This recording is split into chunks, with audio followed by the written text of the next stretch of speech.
a transition, but I think it's harder on the adults than it is the kids. Kids are resilient as fuck. Like, kids will be fine. I think as long as the parents are both showing up, both parents, that kid is fine. Is fine. It's fine. It's not as bad as what you think. Yeah. Do you want to have an unhealthy household? Right. Where your kids are seeing you yelling, screaming, or just not loving each other. The time that you're spending in the proximity of your ex, it just makes it's not confusing. Yes. And it's not just confusing to the kids, it's confusing to y'all. Like, it's like you're playing house for a little bit. Some people can handle it. Some people can't. You got to know yourself. Yeah. But I will agree with that. Going from 2 incomes to 1.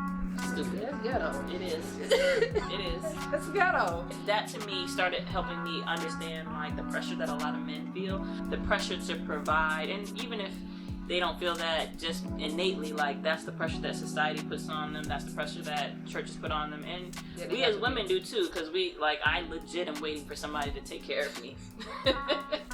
Even though I can take care of myself, and I absolutely will, I want that feeling like you got me. You got me.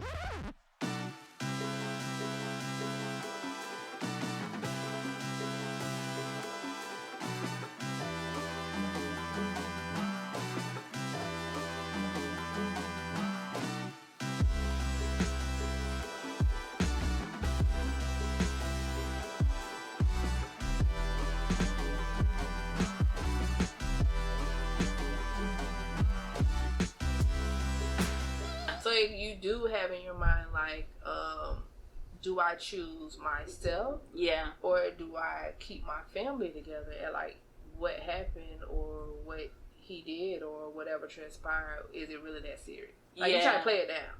Yeah. Like, it wasn't that bad. Yeah. I'm just not going to pay him no attention. We can work through it. I'm just not going to pay him no attention. What he did wasn't that deep. Yeah. Because you want to keep that family unit. That's real. Like, it definitely is a transition, but I think it's harder on the adults than it is the kids. I think the kids go through something. I hate to say it because it's beating a dead horse. Kids are resilient as fuck. Like, kids will be fine. They will. It may not look the way you want it to look, but that doesn't mean that it's not okay. That doesn't mean that they're not thriving. I think as long as the parents are both showing up, both parents, that kid is fine. Is fine. It's fine. It's not as bad as what you think. Yeah. There are things that could be better, but even if you're together and fucked up, there are things that could be better. So there's no getting around that.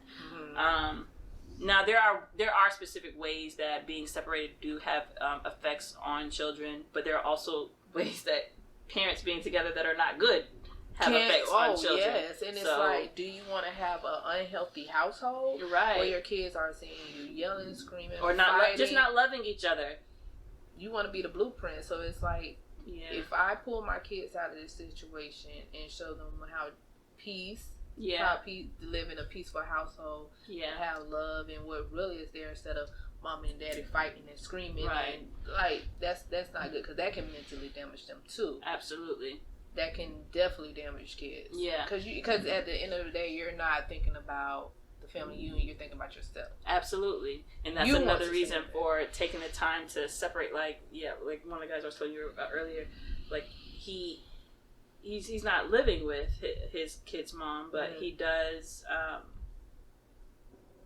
like spend time with his kid at her place. Yeah. And I think that's fine, but I do think like the time that you're spending in the proximity of your ex, it just makes it's confusing. Yes. Because when you leave, because the kid's like, "Oh, daddy here." And it's not just confusing to the kid, it's confusing to y'all. Like, it's like you're playing house for a little bit. It's that same situation. Some people can handle it. Some people can't. You got to know yourself. And it's not just you. It's you and that other co-parent. Like, can both of you handle being in close proximity to each other and not letting your feelings get out of control? Okay. Like, a lot of women, listen. But that's the part. Listen, the part about you being here and my bedroom is right there. I'm just going to walk out in a t-shirt. That's it. And that's the part, because you're trying to date. Yeah. You're trying to, have things going on, and then the dad is, I'm just going to stay tonight. Yeah. And it's, listen, I'm just gonna say, y'all already have a baby together. So it's like, what's one not, like, it's very easy for those lines to get all kinds of blurred. And not everybody has the capacity emotionally to jump in and jump out and jump in and jump out. So you have to know what you're doing by being in close proximity.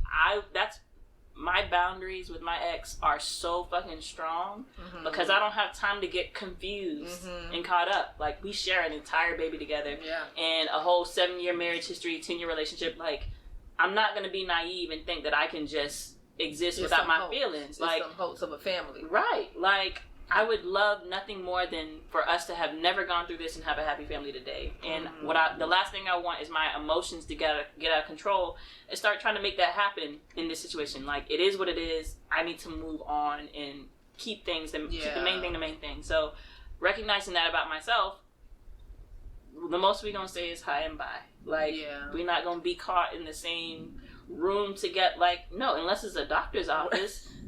No. And I know it was difficult for you because how old was your broke up? The first time it was 1 month. Okay. And then he left for sure at 4 months. So that's hard because you don't have the other person there to be like, here, let me sleep. You get the baby, let me sleep. Oh, no. So that right there is kind of like, that is exhausting. But it was also not that great when we were together. Yeah. It was like, man, your pumping is too loud. I'm trying to sleep. Sir, your baby needs some milk. But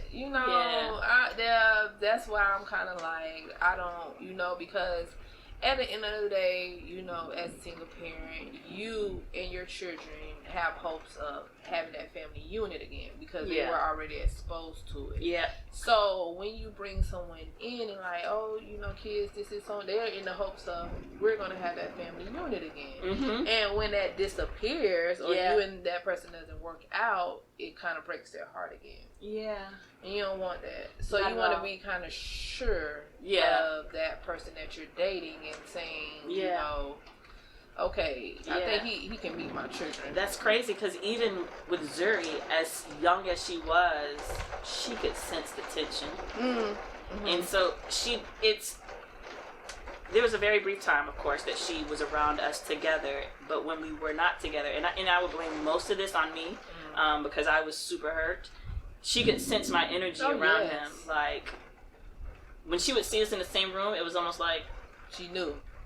She knew. Looking at both of us like, is something about to go down? Like, I don't like this energy that I'm feeling, kind of thing. And so I can only imagine if we were to toss around the idea of being together, how confusing that would be to her. Like, it's just, mom is supposed to be over here, dad's supposed to be over here. That's how I know things. Keep it that way. Don't be no back and forth because that is it's confusing for everybody. Yeah. Everybody involved. Yeah. So, what would you say has been the hardest part about being a single mom or co-parenting or all of the above? Okay, so my son. Yeah. Because Serenity, she's older, so she drives. I mean, she doesn't drive, but she works in everything. Yeah. My son is in sports. Okay. He's in football. He's in everything. We be doing some extracurricular activities, boy. So that schedule, sometimes doing it all by myself. Yeah. That is a lot. Yeah. Getting up, going to work, then having to take him to practice or go to a game. And get home 9, 10, and having to do it. It's a lot. Yeah. It can be a lot. And I want him to thrive in sports, so I try to let him do one sport out of the year. But kind of like just doing it all by yourself sometimes can be a lot. Yeah. I mean, Zuri's not old enough for that, but I know it's going to come. I was one of those kids that was in everything. I was always after school. I ain't never take the bus home because I'm always in something. And my mom was having to come and get me because my daddy wasn't doing that part.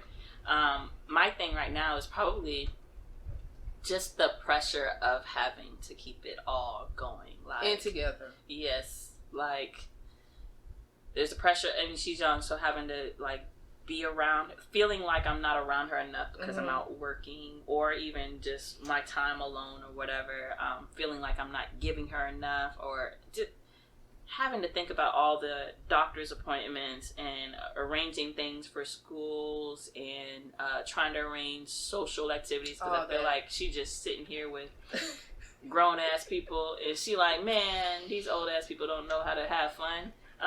There's so many things that I'm thinking about trying to keep going for her and trying to pay all the bills. Correct. Like, to me, the pressure is like, I really wish that there was just somebody that was alongside me, so that even if I'm still having to do the same thing, knowing that if I were to slip up and stumble, that somebody would catch us for at least a month or two to make sure I could get on my feet. Something. And it sucks because now we're both having to do that separately without having that help. And I can't, even if I get in a relationship, I can't look for somebody to be, she got a daddy. Right. I'm not looking for somebody to be her daddy. And that's one thing that I let guys know when I'm dating. Like, I'm not looking for anybody to be your daddy, have your own. Yeah. So, if anything, you would be, support, some type of support in the household. Yeah. But I will agree with that. Going from 2 incomes to 1, stupid. That's ghetto. It is. It is. That's ghetto. It is. So even that right there is like, I gotta pay for this too? Yeah. I gotta pay for, okay, so yeah. I don't want no parts of this stuff. Yeah, and I feel that, to me, started helping me understand like the pressure that a lot of men feel, even though women are not asking, well, I don't say women, I know I am not asking a man to carry all of the financial load by himself. Like, I'm gonna go to work, I'm gonna contribute, and contribute a decent amount. Like, they still be feeling like it's all on them. They don't really see our money as their money. Right. They just see it as play money sometimes. And now I can understand why they be feeling like they want to come home and like just rest. Although I'm still saying, don't feel that way, because I'm going to be here carrying my load. It's on us. It's not on you.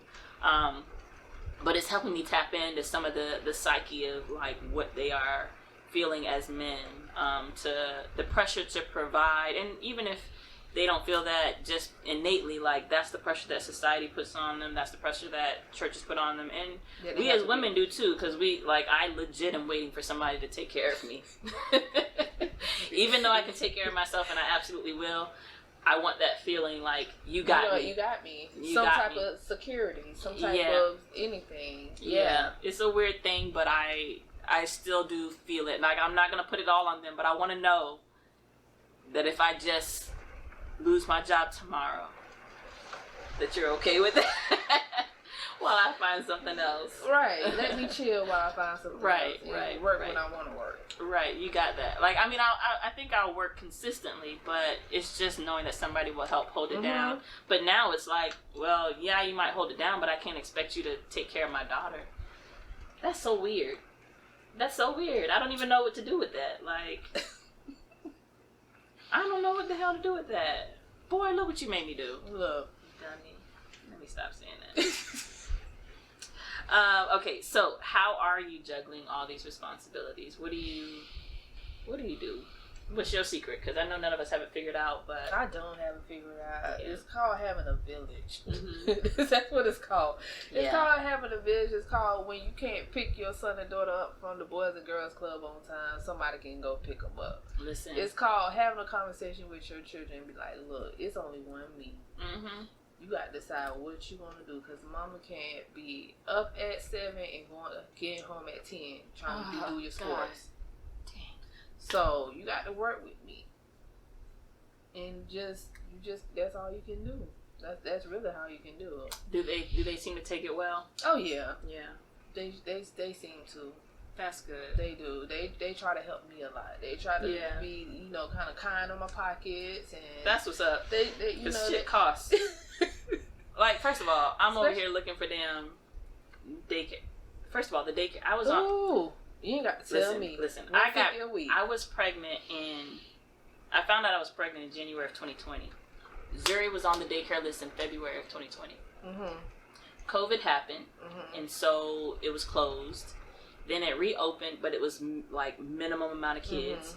And so I ended up getting my cousin. He had a sister, so we were like, fine, we can wait until she's older. So now she's getting ready to turn 2. So at the beginning of this year, I'm like, all right, time to get her ready for daycare. They're like, yeah, she's been on the list for long enough. She absolutely has a spot. She's first in line. As soon as she turns 2, just send her on over. Right. Well, now they have changed to where, starting in January, the daycare that we were going to is affiliated with one of the hospitals. And now the hospital is like, well, our employees need priority. Mm-hmm. So literally, anytime that there's a hospital employee that wants a spot, they get first dibs. Mm-hmm. So my baby has been kicked out. Oh, wow. Of her whole spot. So now I'm scrambling, trying to find somewhere for her to go. And the prices ain't even. Not even the prices are stupid, and then the availability, like it's waitlist it's waitlist for bad daycares. Like, so they over here thinking that like they top shit, but they're terrible. Not, yeah. It's just I don't have anywhere else to go. I mean, luckily she can stay with, but my baby needs somewhere to go. She needs some socialization. She is super friendly. She wants to be around other kids, and it is like Mean Girls, like trying to find I don't know, it feels like Black Friday, like I gotta fight for a spot for my baby to go, and then the cost of everything, it's like they want to it's a regular price, and it'll be the regular prices, normal school hours from like 9 a.m. to 3 p.m. Who the fuck works 9 a.m. to 3 p.m.? Right. What are you talking? So after extended care is the extra. And that's another $50, $100. Yeah. That's extended care, my nigga? Like, I was so happy when Michaela turned 5. And went to regular school? I was so happy. Kindergarten, come here. Well, she, because, she was preemie. Yeah. So she didn't go to daycare for years. Okay. So she would, when she did start going, she would go to a home daycare. Okay. And then we felt like, okay, that was, basically it was good for young kids, but not for her age. Yeah. So then we moved her into a big kid daycare. Yeah. And that helped a lot. But it was just like that $150 a week, and I can't imagine what other people pay for newborns and stuff like that. But it newborns was like, is way more. That was like, I'm glad we're waiting until she's 2. Yeah, that was kind of like, whoa. Mm-hmm. So it's just like, trying to do everything by yourself, and then I can only imagine other moms that don't have the support. Yeah. So trying to work and do everything by yourself, plus put your child in school, find them a school that works for you and your schedule. It's like, no. I'm just like, I find one that I like, then it's like the hours, they don't start till 8. Well, if I start at 8, then I gotta get off later. Mm-hmm. Y'all ain't open till 8 p.m. as you. What you want me to do? In the 3 p.m., we all get off at 5. Who is getting off at 3 p.m.? Like, why would y'all do that? Y'all know that's not regular. Like that, those are people with specific jobs, not mainstream jobs. Like, it's 9 to 5 is regular. So at least do that. And even that, like, that's not really what the hours are. That's 9 to 5 with no lunch break. So stop it. Sometimes getting that family unit back sounds kind of... Girl! It started looking kind of good. What you doing? It started looking kind of good. You want to watch your baby? Listen, you got an extra income coming in. Listen, like, we could just be roommates. I mean, there's no sense in us having 2 mortgages. Ain't no point. It's so stupid. I'd be so mad. I know you do. I'd be so mad the first of the month, every month. I know you do. Just like we both over here paying twice as much. We should just make it for half the fun. One payment.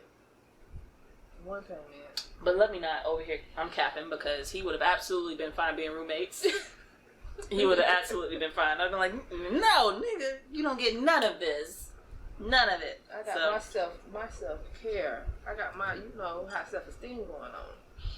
I mean, that was something. It took having that thought like you're the only man in the world for so long. Yeah, my self-esteem. I had to really get up out of that. That's why I dated so quick. Like I had to really pull myself out of that. Like, girl, you're a MILF in these streets. Do you know who you are? I was like, oh, who me? And listen, them men on them dating sites will. They'll boost your confidence. Listen. They have you feeling so fine. Listen. I'm feeling way finer than I am. Listen, they have you feeling so good. Way finer than I am. Girl. I be loving it. What? Loving it. I need to stop. I'm never going to be a wife at this so pace. Fine. Oh, man. You be like, really? Oh, man. Beyonce say in the mirror? Oh. Listen, they'll be telling you all kinds of things. Okay. Me? You? What? That's okay. That's what you're doing. Get ready by what? Okay. I love it. But yeah, I think I just have a personality for it. All right. So jumping in this entrepreneur space, how has that been for you? Because it's a lot. First, shout out to Whiff Candle Bar. Yes. Y'all get some candles. Yes. So I'll make sure I put the link in the description box for it.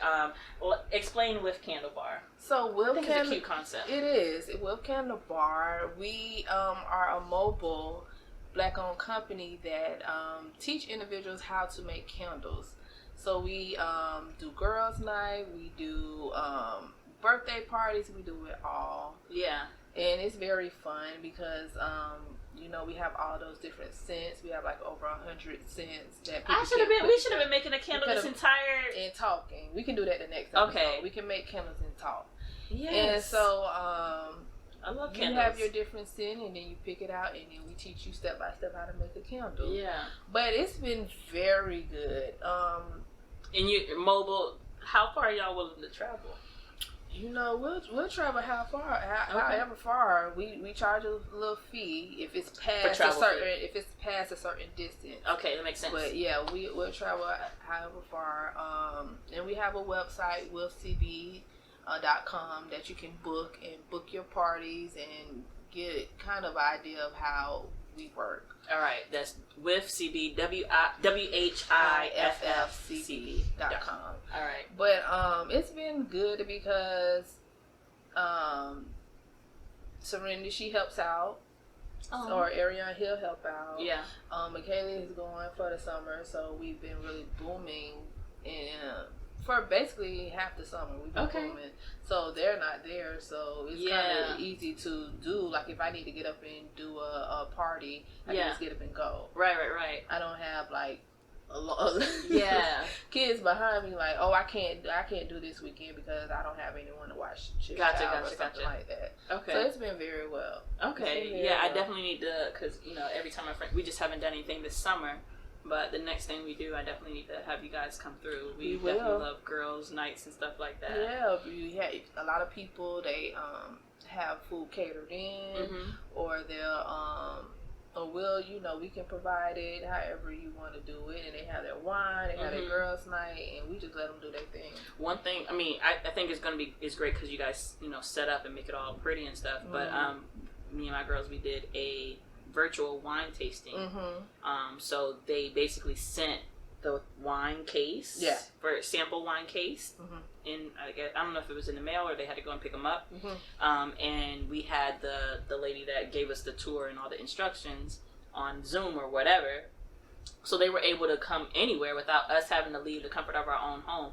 I don't know if that's something y'all can get into in the future, but if y'all can package up the candles, ship them there, and then they call y'all on Zoom, and then y'all can be everywhere without you having to leave, your home and still be there with Michaela or something like that. That's funny that you say that because that's one of the things we're going to put on our page. It's like a kit. Okay, already packaged, and so even if you don't want to do the class, but you still want to do make your own candle at home, or for a date night, or birthday girls night, you can do that. Yeah. So that's one of the things that's coming up on the website. That's perfect. Yeah, that's good. Because some people are like, I don't want to do all that. Yeah. Like, I don't want. Because I'm thinking we have a bachelorette party in New Orleans. It's like that's something that'd be great to be there, but I wouldn't want to have y'all having to fly to New Orleans for that. For one night. Like you can take that with you, the kit with you, and say we're going to do this on one day. That's a great activity for a bachelorette party.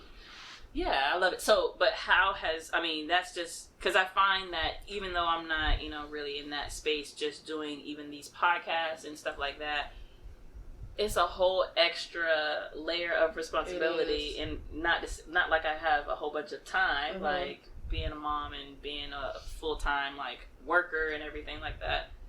How are you doing it? Well, the good thing is I have a business partner. That's a good idea. So where you get one we of them from? We text, we call, we set up nightly meetings, and the oldest two are home. Okay. So they're up in their rooms while I'm doing whatever I need to do. And I'm like, I'll be back. I'll see y'all in a couple of hours. I need to go to an event or I need to meet with, my business partner and discuss them. They're like, okay, bye. Yeah. It's really no problem. But it's not hard. We have a business. I have my business partner. I got that business consultant, Brittany, who is great. Yeah. So she keeps us in line. Shout out to Brittany. I'll make sure I leave your link in the description box too. She keeps us in line. She makes sure we reach certain goals for the month or for the year, and it's just moving smoothly. That's what's up. It's not as bad. Yeah. It's not as bad. Yeah. One of the doing this event next weekend, the featured guest, I was just going through her page, and she, had a really big event going on. She's like becoming the president-elect of a big organization, and having to, you see her son with her at meetings, and one of the things he put in the comments was like just showing people that you can be a mom and still be a boss in many of these ways. You can still have a family and all these things, and you just got to find a way to to juggle it, but you can do it. And to be truthful, it kind of makes your kids proud of you. It absolutely does. My mom works. And it makes you proud of yourself. Yeah, my mom works. My mom takes care of the home. And then even on the weekend, she has a fun business that she does. And we see these people come. So if anything makes them proud of you, it's like they understand. Yeah. They understand, like, okay, my mom has an event. Like, I can't be playing around. Yeah. For me, it was just the pride that I had for myself. It's something that I feel like that means a lot to me, that I'm able to share. And Zuri's a baby, but she'd be clicking on my videos, and I'd be like, I know her face is like, that's my mama. Now, one interesting... Don't listen to it, though, girl. Yeah, right. You might hear some words you ain't supposed to learn. Now, one interesting thing that I did do, as being an entrepreneur, I got my son involved. Yeah. So we went to an event at the library where they were having like miniature entrepreneurs. Okay. So they would tell them, come up with the business plan and come up with the business plan on something that you would want to do. He said he wanted to do vending machines. Okay. So he had a real business. So I was like, oh, okay. So being that you want to do that, I'm going to make you put in work. So we got some snacks, and they did like a little showcase where he was able to sell the snacks and get the money as his profit. And so I said, okay, so now we're going to work on the steps to actually get vending machines. So we did that. I got the LC. Oh, wow. Y'all really did it. Yeah, we really did it. Y'all not talking about just the backpack with the lollipops at school.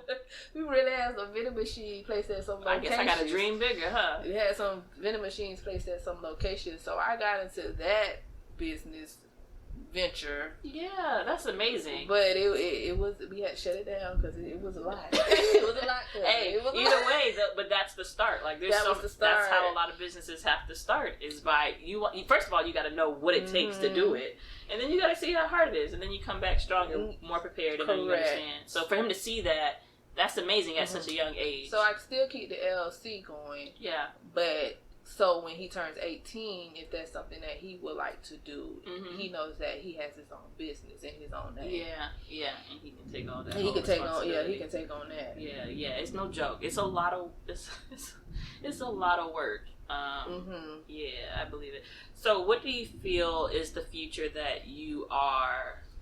What's your ideal future? What are you working towards? What would be your hope for yourself, for your family dynamic, for your financial dynamic, any of that stuff? I really don't know. I really don't have an answer for that. Okay. I'm dating and, I'm trying to see how things go with that. The hope would be, like, I could meet someone nice and form a family unit with my children, and then we just build an empire from that. Yeah. But if not, it's just basically being happy. And what does that look like for you? Happiness now. For me right now, it just looks like, just a peace within. Yeah. Like, you ever had to experience that peace within where it's just like you don't have no worries, you don't have anything bothering you, you don't have anything on your mind, you're just at peace. Nah, I ain't never experienced that yet. Well, if you experience it, you'll understand. Yeah, I imagine. It sounds beautiful. It's very beautiful. If you're able to experience it, it's like you don't have no drama. You don't have... I feel like I have to be dead to feel that way. Like, I feel like there's always... something. I mean, on vacation, I feel like there's that, but it's only because I'm choosing not to think about what I really have to do.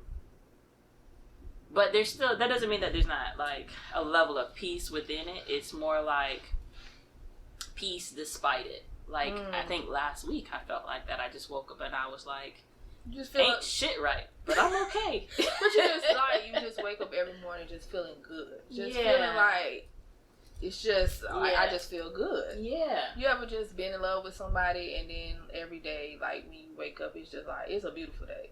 Oh, like, yeah. I'm in love. It's a good day. Yes. That's how you want to feel every day. That's how I want to be. I just want to feel every day, like that every day, and just let everything come to me and flow and not worry. Yeah. And not feel like I have to be in control. Yeah. Yes, I do think that is a great thing to aspire to.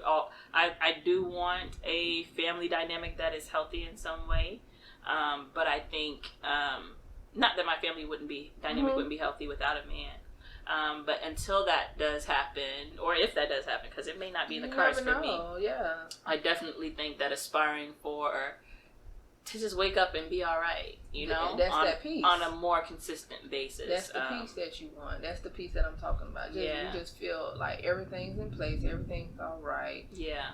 Have no worries, just go on life. I think the hard part of that that candle high, but I think the hard part of that dynamic is the working situation, because work for me in all the ways and is always effort. And I'm not sure, like right now I don't have any plans in place for work to be effortless, which I definitely think I need to find a way to roll that into my future plans. I need work to happen without me doing it. But also, I don't really know how to. How does that look? I don't know, but it sounds great if I can find a way. It might just be me being finding a sugar daddy. That might be that might be the answer. I think that might be the only answer. Either that or I move back in with my mom and dad. I think the door's locked though.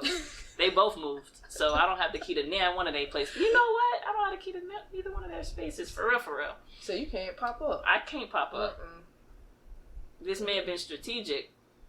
You gotta be able to pop up. Yeah. Just you need to do some drop offs. Yo, this ain't right. This ain't right. I don't even have my daddy address right now. Listen, I need to get my life together. We'll work on it. Yes. We'll work on it. But yeah, I definitely think that that's something that I would like to definitely aspire to, but want to think longer and hard about how to actually make that happen. Waking up and just being at peace. And for me, safety and security gives me peace. And so feeling like things are all over the place makes me a little anxious. So I definitely would like to find a way to take care of that. Go. Yeah, for sure. Is there anything that you would tell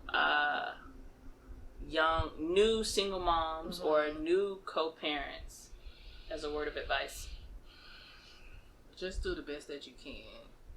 Just all I can basically say, do the best that you can. Not up to anyone else's standards of what a good mom is, how a family unit should look. Just do the best that you can. Yeah, that's real. And coming from the space of, there's going to be a lot of shit that is not up to your standards or other people's standards. That's all right. It truly is. Because even when you think you're lacking in some areas, your kids are thinking you're a superhero. Yeah. Or you're doing your best. Yeah. So you can't listen to other people's expectations of, this is how you should be, this is what you should do, because then that's going to make you tap into a place that you don't want to be in. Yeah. It's going to make you feel like you're not good enough. You're not reaching a certain standard or expectation. Yeah. And more than likely, you're going to fail at some point.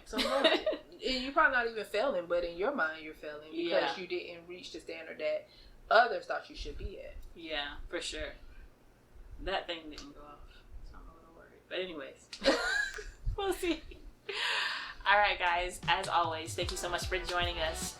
Thanks so much for tuning in. Like, share, subscribe, all the things.